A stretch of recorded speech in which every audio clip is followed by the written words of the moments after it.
Hey, President Armstrong, we're live. Good evening. This is Clarence Armbruster, President of Johnson C. Smith University. Good evening, Smithites and Golden Bulls. It is indeed my pleasure and honor to be with you tonight here at Johnson C. Smith and historic Biddle Hall. We certainly wish you all were with us, but tonight's topic of the town hall is to talk about when that opportunity may be when you can be with us again.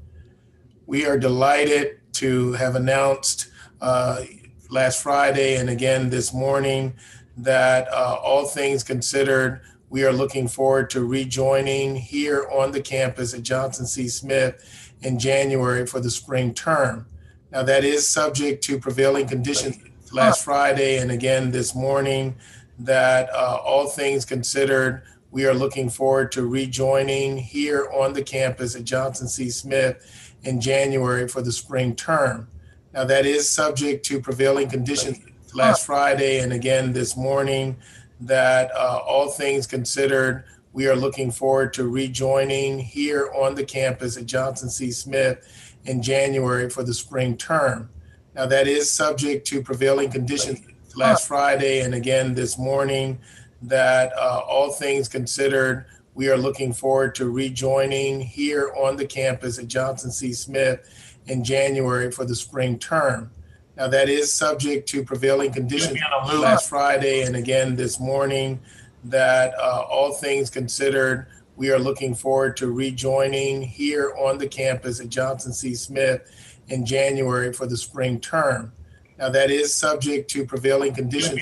Last Friday and again this morning. Thank you.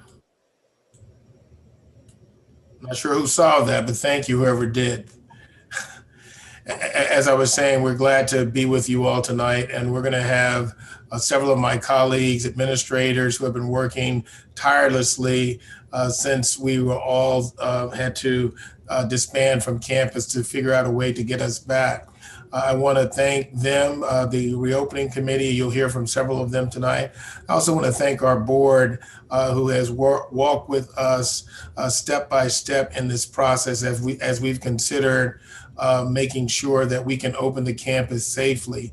You're going to get a lot of information tonight. You've received, as I understand it, your student guide that should have come to you earlier, to which you can refer. And we're going to be here to have a conversation about the conditions under which we expect you as Golden Bulls to charge forward and return back to Beatties Ford Road in January.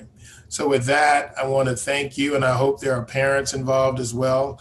This is an important decision for each and every one of you, and we're delighted that you could join us tonight. Right now, I'm going to turn it over to Mrs. Latrell McAllister, the Vice President for Administrative Services, who has been leading the efforts along with many of her colleagues on the reopening. I think the format is that we're going to provide these presentation. We will ask for questions in the chat. You should send your questions. They're being monitored. And we're going to try to make sure that we answer every question tonight before we leave. So with that, Mrs. McAllister, I'd like to turn it over to you. Thank you, President Armbruster. Good evening, parents, students, and colleagues. We are, as President Armbruster said, extremely excited about having you return in the spring. The campus just is not the same without you. And so we're looking for the life and energy that you add to the campus when you're here. So one of the things I believe as a parent of students who have gone to college that will be top of mind for you is our university-wide preparation. So I'm going to start by talking to you about some of our safety precautions.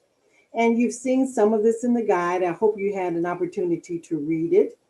But we have been very serious about preparations for the campus in your absence and in anticipation of your presence in the spring. One of the things we've done and that you'll get when you come is a safety kit. There's a graphic of the safety kit there, and it'll have a hand sanitizer, cloth mask for students, a door opening tool, a digital thermometer, and a card with some information about COVID-19 awareness. In addition, for our students who are on campus, we're asking you, later on you'll see that we're asking you to have a go bag ready with 14 days worth of items in case you have to go into quarantine. And we're going to also provide you with a duffel bag to help you gather your items. So since July, when the faculty and staff, most of the faculty and staff returned, we've been doing screening. And that daily screening requirement will apply to our students when they come to campus. We have a Sensor RX, uh, an app that you'll be able to download. And every day you'll be asked to complete a questionnaire about your health. And you'll get either a red, yellow, or green risk factor. And the green risk factor enables you to come to campus and get one of these wristbands that you see that I have today. Today's Monday. This is our wristband for today. And that really is your ticket to proceed through the campus each day. You'll also have your temperature taken at one of several screening areas. For students who are living on campus, we'll have the screening station set up in your residence halls. And on the bottom, I guess it's your bottom right hand of the screen, you'll see a depiction of what these monitors look like. And so that screening requirement will apply to students, faculty, staff, visitors, and vendors. Also, we will be launching a COVID-19 safety course. This course is going to make sure that you understand how to wear your mask, wash your hands, what's required to stay safe on campus. And so also, finally, I'll say for this slide, that the state of North Carolina has given us the opportunity to voluntarily download the Slow COVID-19 app. And you'll get more information about that. But that app will allow you to, in an anonymous way, be able to determine if there's a person who's tested positive for COVID-19 in your area. Again, it's anonymous. It does not have your specific information. It's just a location device. Okay. So now I'd like to talk about the different applications that we're going to ask you to download. The first one is on the next slide is the Sensor RX. As I mentioned to you, you'll go in every day. You can do this on your desktop, on your tablet, or on your phone. And you will answer some questions about how you're feeling. And based on that, you'll get hopefully a green code, which you'll go to your temperature scanning station, and they will take your temperature and from there give you your wristband for the day. The next app that we'll ask you to download is one called Navica. It's a free download from the App Store or the Google Play Store. And this is the app that you will be used to get personalized test results when you do have a COVID-19 test on campus. And then finally, this is the app that I talked to you about earlier. That is a voluntary app that you can use to determine if anyone is in your vicinity that has been tested positive for COVID-19 and who's participating in using this app. On the next slide, we talk a little bit about the types of personal protective equipment that we have for our faculty, staff, and students. And as I mentioned earlier, you will get 2 cloth masks that you will be able to use. We're asking you to bring your own mask in addition to that. But if you ever find yourself without a mask, we have also purchased a number of different types of masks to give to our guests, give to people who may have run out of a mask. There will be a requirement for masks on campus.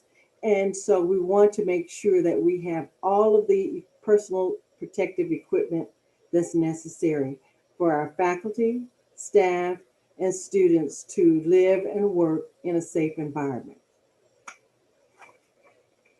So next, I'd like to talk to you about some of the campus preparations that we are really excited about. On the next slide, you'll see that we've done a lot of work With regard to our buildings and classrooms, we've added directional signs on the floors and the walls, the stairways, and in the elevators in an attempt to keep people 6 feet apart. We're working to try to help people remember what the distance is so that you stay 6 feet apart. We've limited the occupancy in most elevators to 2 people, and some, depending upon the size, it may just be one person. And we're limiting the number of people that are in restrooms and also in residence halls. In the residence halls, we've been putting up plastic or plexiglass dividers between the sinks in those residence halls that have multiple people using them. You'll find those plastic dividers in your classrooms, in the cafeteria, in Kokomos, and in offices at your visit. So these are some of the basic items that the CDC has indicated help us to make your workplace, your learning environment safer. And so we wanted to make sure that we had all of these things added before you return. We're doing deep cleaning in the residence halls and in the cafeteria and dining area prior to reopening. And you'll see additional staff coming through doing cleaning of high touch areas, which are the light switches, the doorknobs, those kinds of things. You'll see more of that cleaning throughout the day. And we're going to also, to make sure that we stay 6 feet apart, we're going through and we're surveying our classrooms, the residence halls, the cafeteria, and in some cases, we're going to be removing furniture and storing it or marking off areas that are no sitting zones to make sure that you keep your social distance. On the next slide, there's some important and I think exciting changes that I'd like to talk to you about. And there have been a lot of campus improvements since you were here with us in March, or if you're new since over the summer. We've done a lot of work with our heating and air conditioning systems. We've replaced quite a few. We've done a lot of maintenance because we realize that part of the effort to containing the COVID-19 virus is to make sure that we have good airflow in our buildings and to make sure that our filtration systems are working well.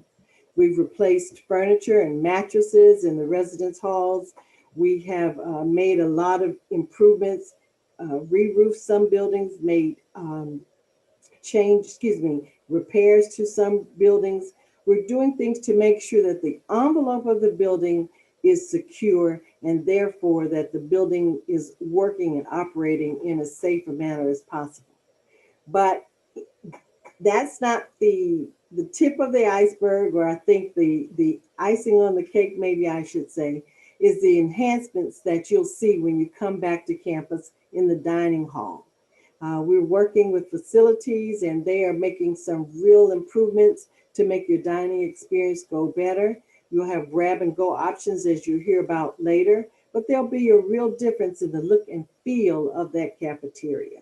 We'll have more outdoor seating coming, and you'll also see some beautification and enhancements of the campus. So next, I'd like to turn the presentation over to Ms. Marion Jones, who is the director of our Campus Health Center, and she's going to talk to you about campus testing plans and the health services improvements. Thank you. Good evening, everyone. I'm Marion Jones, Director of Student Health Services. Just want to talk to you a little bit about the campus testing plans that we have. First of all, we'll be working with Atrian Health to provide us with the testing, and it will be done rapid testing with a product called Abbott Test. And this is a 15-minute test. The testing will be done at Elon's home, which is not too far from campus. It's where everybody would return. Each student will be tested. The first thing will happen is that you'll have your temperature checked and COVID-19 questions will be asked. And then we will proceed from there. If you have a fever or anything, you'll be stopped at that point. But if you pass the temperature check. Each person would have their temperature checked and then move to the testing site. And as Ms. McAllister mentioned about the app, is the Novica app that each student needs to have in order to get your results in real time. And if you're negative, you'll be cleared with a wristband, and therefore you'll be able to go to your residence hall. If you're positive and you live within 200-mile radius, we're asking you to return home, and exception may be reviewed. And if you're outside a 200-mile radius, you're moving to isolation. And we're also recommending that everyone gets a flu shot.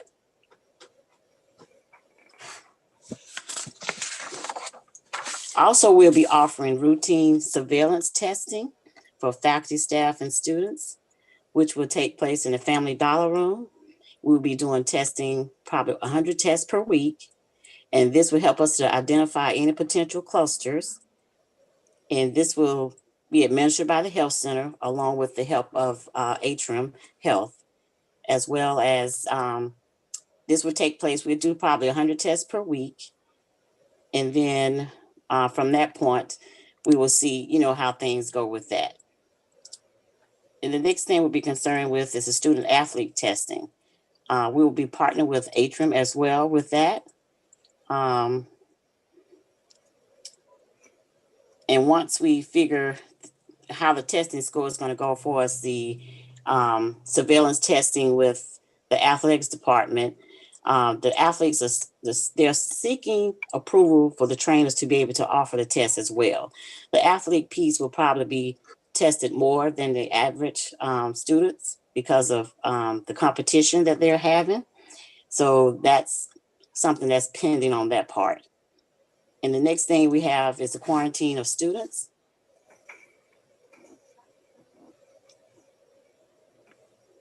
Students will be quarantined in the residence hall, assessed with a communal and semi-private room, or a semi-private room. With each student have their own room. You can leave for fresh air, must social distance, have a mask.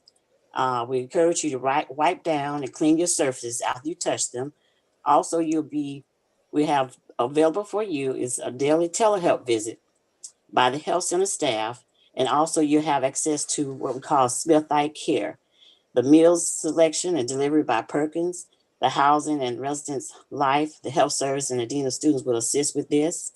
And also we have a total of 56 beds, extra beds in residence hall, Duke, New Res, Duke, Mosaic, and if we need additional space for quarantine. Off-campus students, commuter students, you receive opportunity to use Smith Eye Care, which is a telehealth, and also you'll be followed and managed by the health center as well. For isolated students,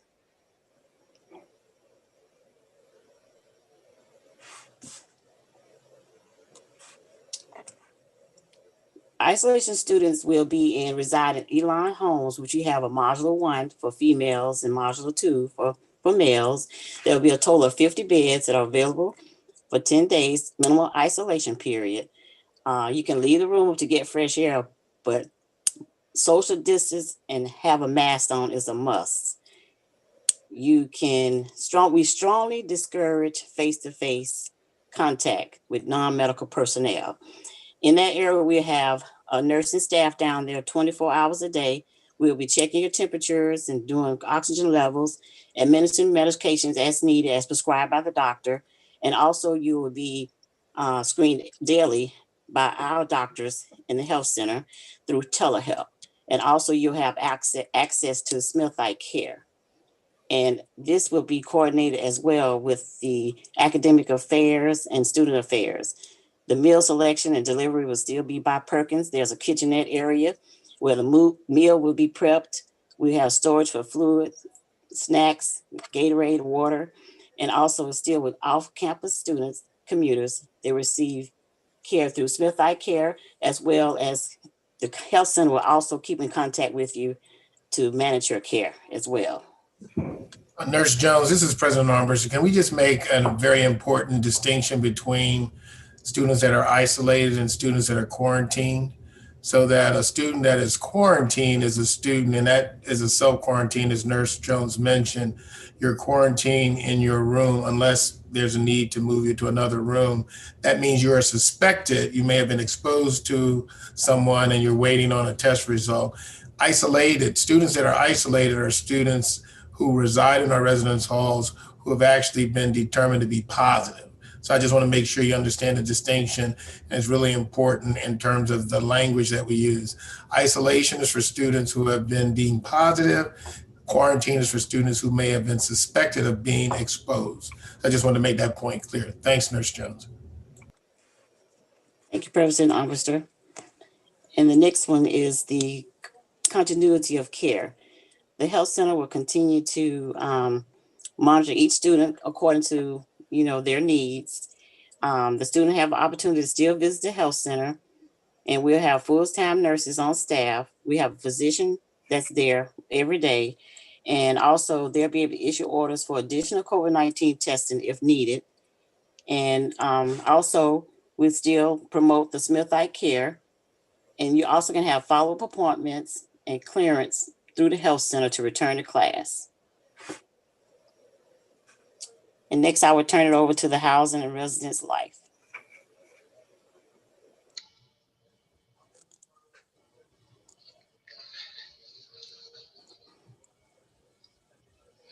Good evening, students, parents, and the Golden Bull community. My name is Terry McPherson, and I'm Director of Residence Life. The Office of Residence Life have been very busy preparing for your return. We missed you guys since March, and now it's time for us to charge forward and prepare for your return in January, considering all things. Next slide, please. So our first slide is talking about return to campus dates. You have the dates and you have the population. So this semester, Sunday, November the 29th, up until Sunday, December the 20th, the men's and women's basketball team will return back to campus, and they'll follow all the protocols that was talked about by Ms. McAllister and Nurse Jones. Sunday, December the 27th, December the 20th, the basketball team will take a break for Christmas and return on Sunday, December the 27th. On Wednesday, January the 6th, 2021, spring semesters will welcome our resident assistants on campus to prepare for your arrival. Saturday, January the 9th, we will start with our general population, and you will receive your housing assignment letter, and it will detail how students will return back to campus. We're going to have a return to campus that will take place over a 7 or 8 day period, depending, and we will return back to campus by building and by time. And it's going to be imperative that when you receive your letter and you see the time that you are to arrive back on the campus, you're going to have a 2-hour window to return, check in, and then get settled in your room. You will also be allowed to have 2 guests to assist you during the check-in process. Next slide, please.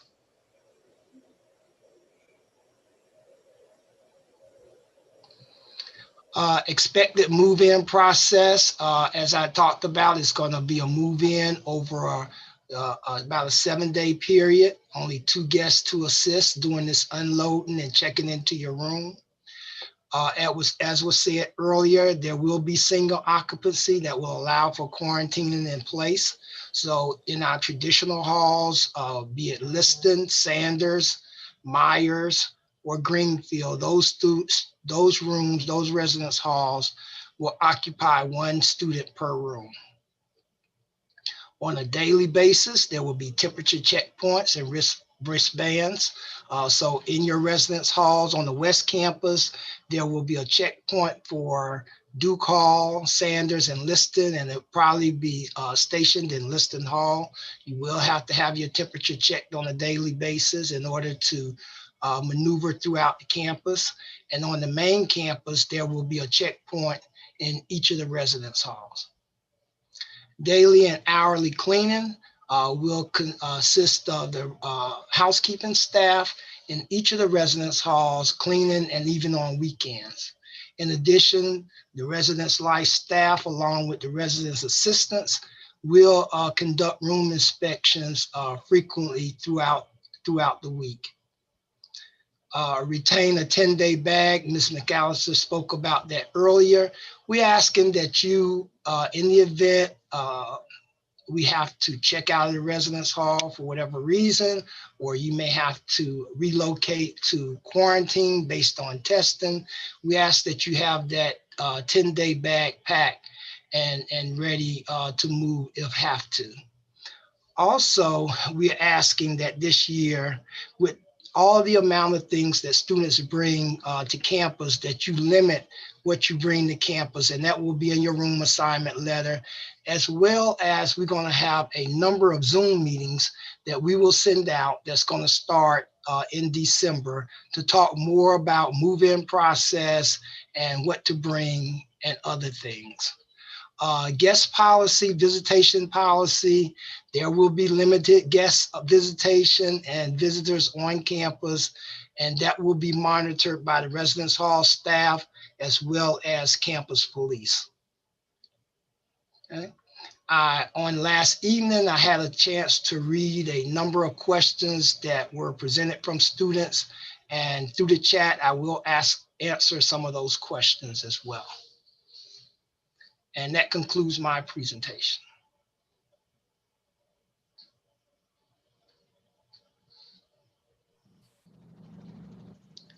So good evening, everybody. I am Dr. Karen Morgan. I'm the Senior Vice President for Academic Affairs. Please allow me to say that we are excited that we will have an opportunity to see all of you in January. And the team has been working very hard to make sure that we provide a safe environment upon your return. So I want to talk to you a little bit about what you should expect when it's time to engage in teaching and learning on ground here at the university. And the first thing, let's talk about some of the dates that you should expect. The first one, as far as the instruction, we have our first day of online instruction that will begin the day after King Day, and that's Tuesday, January 19th. For that entire week, all instruction will be online. We do understand that there will be students on campus, but we will begin online instruction on January 19th. Prepare beginning January 25th for face-to-face learning. And I'll talk a little bit more about what you can expect in the classroom and also what the classrooms will look like.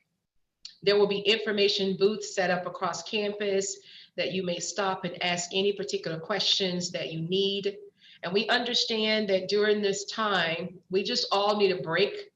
So although we won't have spring break, we will have bull breaks. Tuesday, March 9th and Wednesday, March 10th, those will be bull break dates 1 and 2. Good Friday is April 2nd. And of course, we'll have Easter Monday, which is April 5th. Now, commencement has been moved. It was originally scheduled for May 2nd. Commencement has been moved to May 16th. That's the Sunday after Mother's Day. In addition to getting ready for all of you to come back to class, we wanted to talk a little bit about what happens within the classroom. And so we will be implementing what's called a gold, blue, and white cohort model. Next slide, please. For the gold cohort and the blue cohort, you will alternate being in the classroom. The first week, the gold cohort will be in the classroom, while the blue cohort will engage in teaching and learning virtually. The white cohort are the students who will be engaged in teaching and learning virtually for the entire spring semester. And the way in which that will be determined is that if there are health reasons, you will submit your accommodation requests to the Student Health Center. If there are reasons for ADA, you will submit your requests to the Office of Access and Equity. And if there are some academic considerations, for example, we know that there are particular students who need to remain where they are so that they continue to take advantage of internship opportunities. Those students will also be in the white cohort. So once again, the gold cohort will begin face-to-face in classes while the blue cohort will be virtual, and this is for the same classes. Then we'll alternate the next week. The white cohort will be the cohort that will be virtual for the entire spring semester. There will be plexiglass barriers set up for faculty, the desks and the podiums. All students will be assigned seating in those classrooms so that we can help facilitate contact tracing.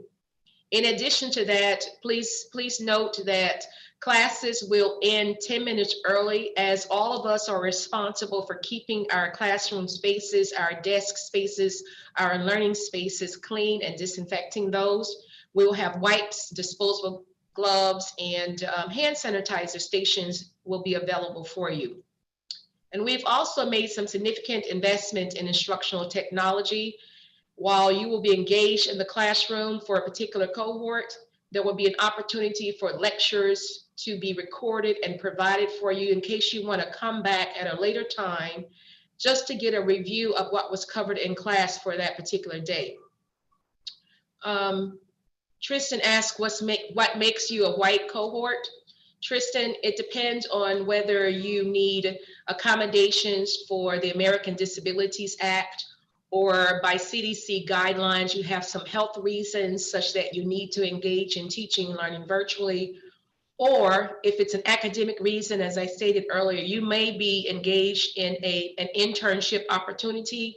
And so you need to be wherever you are. Let's say you're in Raleigh, North Carolina, and you need to stay there so that you can continue your internship. You will be placed in that white cohort. And at this time, I'm going to turn it over to our Dean of Students, Dr. Takeen Dean, to talk about our dining services. Good evening, everyone. Just want to highlight some information regarding what to expect in the dining halls once you return to campus in January, withstanding things do not change.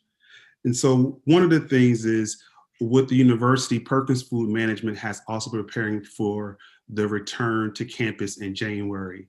Our facilities staff has been doing some dining hall facelifting, as Ms. McAllister alluded to earlier in the presentation, excuse me. There'll be some dedicated doors for entering and exiting the dining hall areas. There'll be signage for you to follow. There'll be a plethora of hand sanitizing stations throughout the dining hall and in the bullpen area, and also some plexiglass throughout the facility to help with protection. Perkins employees will follow same rules and policies as students. They'll be 6 feet apart in full service station areas. They'll be wearing PPE and washing their hands frequently. There'll be temperature screenings that they'll have to take that's beyond what we do at the university once we check in on campus every day. And there'll be use of physical barriers at checkout and payment stations in the dining hall. Every 30 minutes, there'll be cleaning, sanitizing, and disinfecting in the dining halls, and also routine cleaning of doors and other high contact surfaces. There'll be reduced capacity in the dining halls. And so, the normal capacity in the dining, whether it's the main dining hall, the bullpen, will not be the same come January to help with CDC guidelines. Tables we position 6 feet apart, and we ask that you do not move any tables or chairs in any of the dining facilities. There'll be disposable plates, cups, and cutlery that everyone will be utilizing. Unlike in previous times where we had our regular silverware, we will not be using that in the dining hall areas. Nothing will be self-served. Everything will be served by a Perkins Food Management staff person. Our beverage stations will be manned by an attendant, and when possible, we'll be offering bottled or canned beverages. There'll be grab-and-go options on campus. One will be Lorraine's, which has always been an option for you to take out, but also our other grab-and-go option, which is right outside of the main dining hall. That'll be a grab-and-go option as well. Kokomo's will also be a grab-and-go option moving forward. I know in the past you could sit down and enjoy your coffee or your Danish in Kokomo's. That may not be the case when we return in January. We are pleased to announce that we are working on transitioning Burger King out, and we are looking forward to the coming of Pizza Hut in the bullpen for when you return. And we'll continue to have Red Mango as an option for retail dining. Another exciting thing about about January is that we'll be offering food trucks. This is something that many of the students have been talking with SGA and Mr. Dorsey about in the past, and we're looking to offer 2 food trucks a month on campus. So if you have any ideas of some food trucks in the city of Charlotte or surrounding area, please make sure you are talking to the SGA or talking with Mr. Tate and Mr. Dorsey. And the other thing our facility staff has been assisting with is offering more picnic tables and outdoor seating for those nice days where you can enjoy your meal outside if you don't want to sit inside of the dining facilities.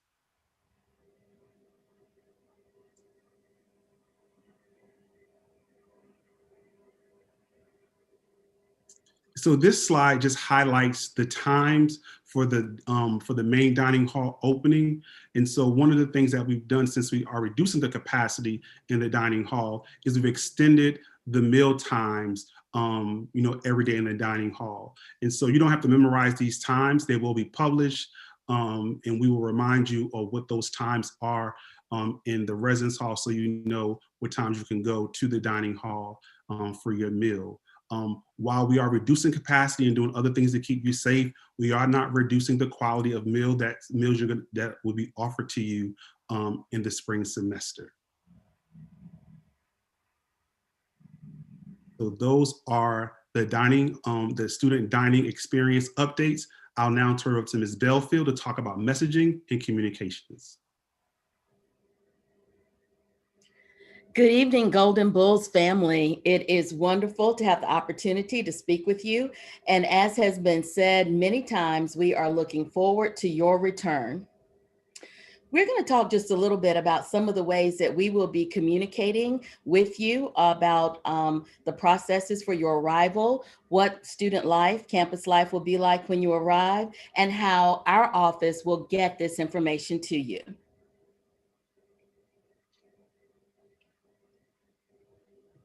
All of you are familiar with JCSU News. As you know, right now, you are receiving it twice a week. You receive it on Tuesdays and Thursdays. We have worked with the IT department today to make sure that all of our new students have been added so that they too will be receiving JCSU News. Starting next Tuesday, there will be a special charge forward section in JCSU News where we will put updates. There will be more information about testing, more information about dining, move in, all of the topics that you see in your student guide. We are going to break those down for you in JCSU News on Tuesdays and Thursdays. So please make sure you check every day because there will be something new there. The student guide that you received today, that was one of the ways that we have made sure that all of the information is together. As the guide says in several places, things may change. As they do, we will publish a new guide and make sure that you have the latest information so that you are always up to date with what it is that you should do. The JCSU website, there is a special COVID-19 section of the website. It has frequently asked questions for you. It has resources for you. The guide will be, or actually is, published on the website, and we will also start to update more and more information on the website. So there'll be 2 ways that you will be able to receive information very quickly and always have the latest information. The website will always be updated first, and like I said, on Tuesdays and Thursdays, you will receive it in JCSU News. Social media, as you know, is big. One of the ways that we have been communicating with you during the time that you've been out, and we will continue to communicate with you on social media. Facebook, Twitter, and Instagram, we are at JCS University. That is our handle on all of those platforms. In addition, the student leadership and engagement social media accounts also has information, and we swap information very frequently so that we can make sure that there's a way that you will receive it. So if a lot of you have parents, please make sure that your parents, your guardians, I know they're on social media also, please make sure that they follow at JCS University, and that will be the latest news. We're going to follow up, as Dr. Dean and Mr. McPherson have said. There will be some follow-up meetings on Thursdays throughout the month of November. That'll be Thursdays and Mondays. And there you will see the dates on the 9th, the 12th, the 16th, the 19th, and the 30th. We didn't think you wanted to join us on Thanksgiving evening, so we did leave that one out. But you will be able to have that opportunity for special meetings. One will be on athletics, one will be on housing, one will be on academics. So there'll be all these different opportunities for you to be able to ask really in-depth questions about your return to campus and how we will operate. The other thing that we are working on is we are working on posters and banners and all sorts of communications that will be all around campus to remind you of all those things you already know. We know that there are the 3 W's: to wear your mask, to wait the 6 feet, and to wash your hands. We'll also have them for the 3 C's, the things that you should avoid: crowded spaces, confined spaces, and things like that. So all of this has been branded. It's really nice graphics that have been created. We'll be using them on social media. We'll be using them on the website. We'll be using them in JCSU News so that it will be consistent across the campus and you'll see it everywhere. And the last thing is we'll be continuing to do videos and any other type of communication such as that. The frequently asked questions will be updated. We know that during this time, we cannot communicate too much. So we will constantly be giving you information. We will be working to make sure it is clear, that it is concise, that it is accurate, and that it's always updated. Thank you. Thanks, Ms. Belfield. Mr. Dorsey, yep, we can click forward to our other campus amenities. Good evening rather. Smithites, we just want to share some other points on campus that we've made some enhancements to and wanted to provide this information. Again, we cannot stress enough and encourage you to download Smithite Care, to visit, to set up an account. This is a counseling service that runs 24 hours, 7 days a week, providing medical insight, as well as just some support. And we all know that this has been a difficult time for many of us. We will continue with tutoring and advising. And if you have not been contacted by your advisor, we are encouraging you to set up Zoom appointments with them. Also, in reference to the Healthplex, we are abiding by what the governor here in North Carolina has authorized in terms of phase 3. What that means for us is that our Healthplex will operate from 6:30 a.m. until 8 p.m. There will be a 12-person maximum on the workout floor. You will need to schedule an appointment with either Dr. Lee or Coach Major. And they are available via email for you to be able to access the Healthplex. And there will be hourly cleaning in that space. There will also be some of the workout space that will not be available for use just because they are high touch point areas. In reference to student engagement, and I know Mr. Dorsey may weigh in, he and his team are actively planning some, if you will, socially distanced events, including some virtual programming, but also some things that we can do outside. Again, in phase 3 right now, only 25 individuals can be in an indoor space and 50 outdoors. If any of our students need accommodations, our Office of Equity and Access are available to provide ADA compliance and accommodations in reference to the classroom and our cohort model, and we encourage you to work with our office. And then for any of our international students who may be on the call, we are encouraging you to contact Ms. Keisha Wilson, our registrar, to make sure that your I-20s are done in a timely manner and you're able to get to your embassies to complete your visas to return in January. We can go to the next slide.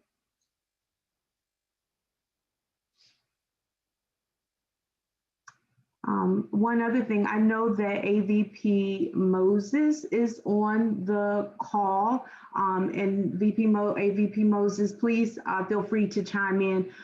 Everyone, we are strongly encouraging you to take care of your fiscal business before returning to campus. One of the ways that we're trying to mitigate the spread of COVID-19 is to cut down on the number of people in confined and contained spaces.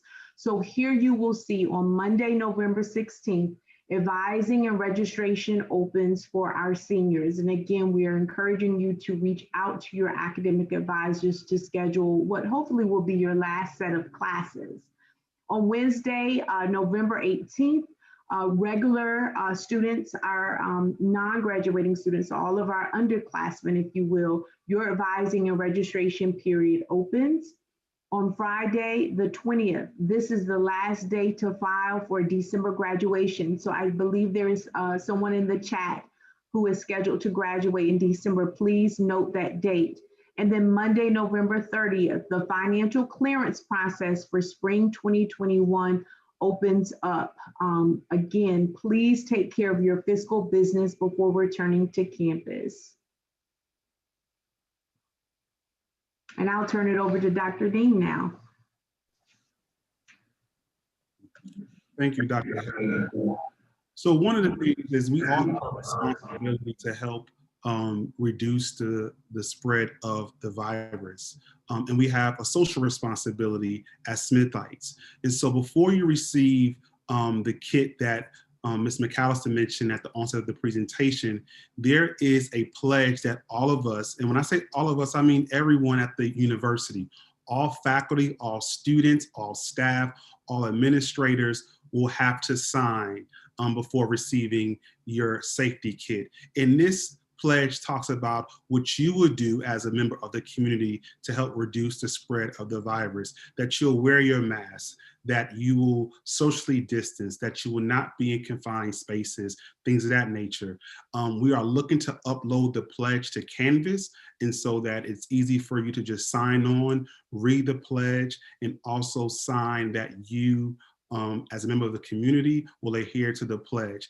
In the unlikely situation where we find that you are not adhering to the pledge, that is a conversation that the Office of Student Conduct will have with you regarding your responsibility as a member of the JCSU community. And again, this is not just for students, this is for the entire community, faculty, students, and staff alike.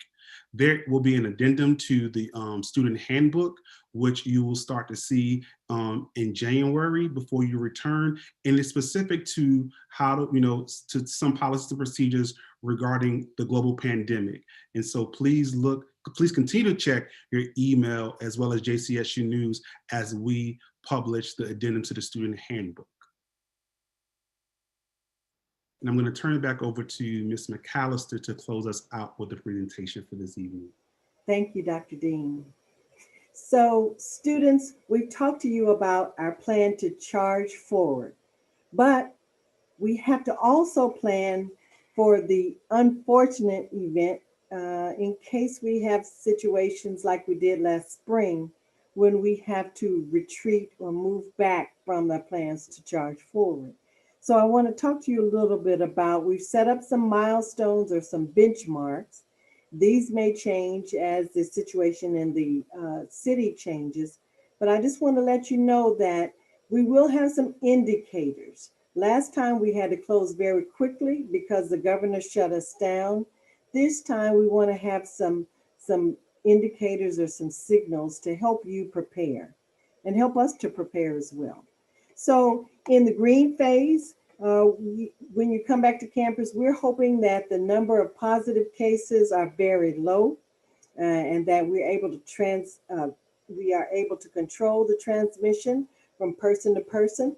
We're hoping that we'll have ample spaces for you to quarantine. That means wait until you get your results for a test, and ample spaces for you to be in isolation. And that means once you've gotten a positive test, where you will go to be cared for in that case.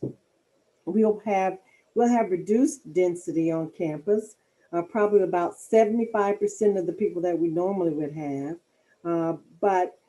And we're going to also discourage traveling of the faculty, staff, and the students. But these are the things that we're going to try to do to keep COVID under control. When we get to the yellow level, that's considered low or moderate risk. And in this case, there may be an increase in the number of cases of the virus, but still we have capacity to have, we have about 50% capacity in our quarantine areas. And what we might do then is really to take just a few small changes. We're going to be doing surveillance testing. Somebody asked about that earlier in the chat. Surveillance testing is the type of testing that we'll do that's more like random testing different areas so that we could find out about the virus before people become symptomatic. And so we may increase our random or surveillance testing, but we'll take small steps to get things under control. In the orange phase, where we have moderate risk, that's when we probably on our campus, maybe we might have a cluster or two. That means 5 or more people who have tested positive. But we're still less than 3% of our total student population testing positive. And what we'll do then is, again, make different adjustments. Like maybe at some schools you've seen, maybe we'll ask the student to go all online for a short period of time, but still residing here on campus. We may have to reduce the number of gatherings, the size of the gatherings that we're going to have. But along the way, as if we see cases increase, we'll have to make small changes in what we do on a daily basis to try to get things under control. But in the red phase, we would be looking at a shutdown. Now, again, we hope to make it through the entire semester without getting there. But I have to say to you that some of it may be out of our control. If the governor of the state or if the mayor of the city requires us to shut down, then we'll have to abide by those local or state government rules. But again, we hope this is a very unlikely event. But in this event, we will be looking at maybe closing down the campus, asking students to begin to return home, having classes only online. But again, that's the worst case scenario. We do not plan to get there, but if we don't plan, then we will be caught off guard if the incidences of testing on our campus increase. So that's where we are. We do have a plan for moving forward, but we also have a plan for scaling back if that becomes necessary. All right, thanks. I'd like to turn it over to, I think, is it Ms. Belfield who's going to talk to you about staying in the loop?